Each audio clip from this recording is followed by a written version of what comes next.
The Unfuck America Tour posted that about a guy named Jake Lang right after debating him on stage in July. They said they just wrecked him. Screenshot it.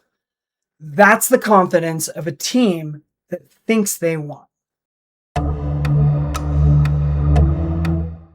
Here's what they knew going in. A year before that debate, the guy announced he was running for the open U.S. Senate seat in Florida. Months before it, he was outside AIPAC headquarters in D.C. doing a Nazi salute and throwing chocolate coins at the building. Weeks after that, he kicked apart a sculpture that said "Prosecute ICE" outside the Minnesota Capitol hours after a veterans group had it installed.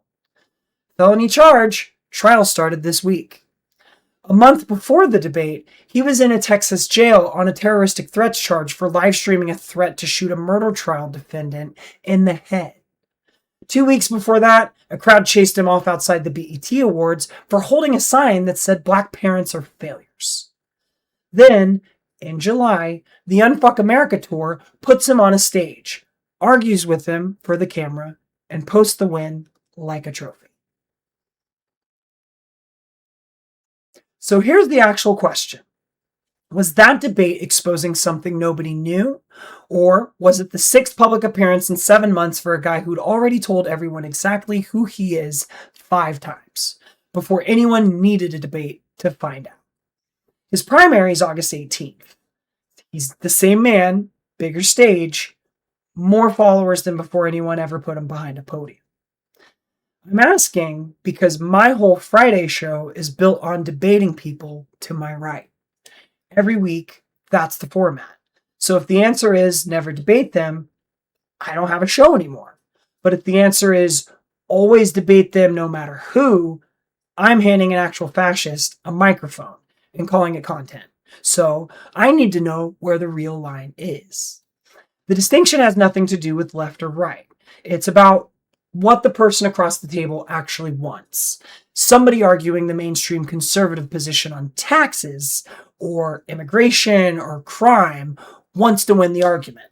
They think they're right and they're trying to convince you. But if you beat their point with a better one, something in the room changes. That's a real debate. That's one worth having, and having it publicly, on camera, every single week. But there's also the other kind, a bad faith actor. He's not there to win an argument at all. He's there to get a clip.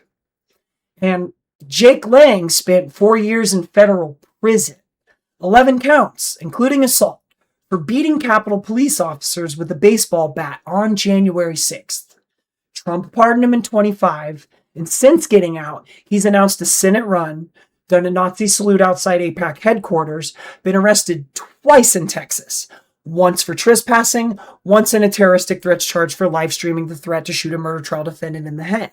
And he got chased out of the BET Awards this year holding the sign that said, "Black parents are failures." And in February, he kicked apart a $6,000 Prosecute ICE sculpture a veterans group had installed outside the Minnesota Capitol. The man's got a lot of opinions about ICE. That's who showed up to that debate stage. Not a guy with a controversial policy opinion, a convicted January 6th assailant, running for federal office, off the strength of his own bullshit pardon already. So, the tour posted the clip like a trophy, like they'd just beaten a normal opponent. But he was never a normal opponent to begin with. Everything that made him dangerous had already happened, on camera, in public, before he ever sat down at that table. The debate didn't expose any of it. It just added one more clip to the pile, from a platform his campaign can now point to and say, "Look, we go head to head with anyone." The "we exposed him" video and the actual exposure are not the same videos. Now, watch what happens when you take that same format and turn the extremism dial all the way up. Because last year, Jubilee put Mehdi Hasan, a journalist who's debated for a living for 20 years, on a set with 20 people billed as far right.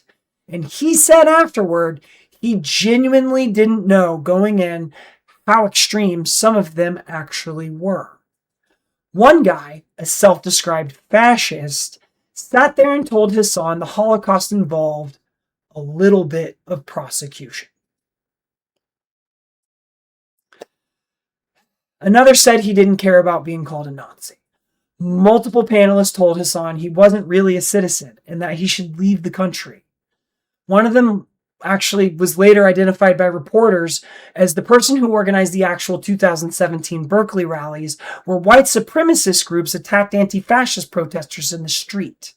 4 million views in 2 days. The self-described fascist got fired from his job after it went viral. So there was a real cost this time. Now, if we compare that to Lang, the format looks identical from the outside. 2 guys invited on camera to defend the indefensible. But only one of them lost anything. So here's the actual difference. Lang's worst material never happened inside the debate. The Nazi salute, the threats, the sculpture, all of it happened somewhere else. Already public, before he sat down. The room had nothing left to expose. But the fascist on Jubilee did the damage himself. Live. In the room. In front of 4 million people. And he ended up saying a sentence about the Holocaust his actual employment could not survive. The harm never came from being invited. It came from what happened once he got there. So ask what the person across the table is trying to win and whether the format actually has anything left to catch him doing. Because if he's trying to win the argument, debate him publicly. And don't flinch, because that's how you find out what you actually believe and how you hold power accountable.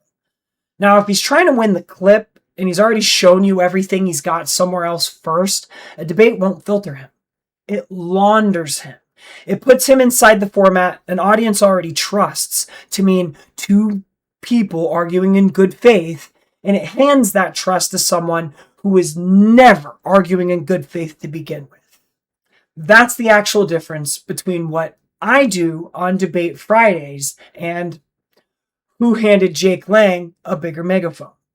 I argue with people who think they can beat my point with theirs. That is real and useful, and I am not stopping. But a debate stage isn't a truth filter. It's a microphone. Handing it to someone who is never trying to win the argument doesn't expose them. It just tells them where the microphone is. If you want to see what an actual good faith debate looks like, with both sides trying to win the argument, I do that every Friday. The link is in my bio. And I post the recordings and clips to this channel. Go watch one. They're pretty cathartic. I'd love to hear what you think.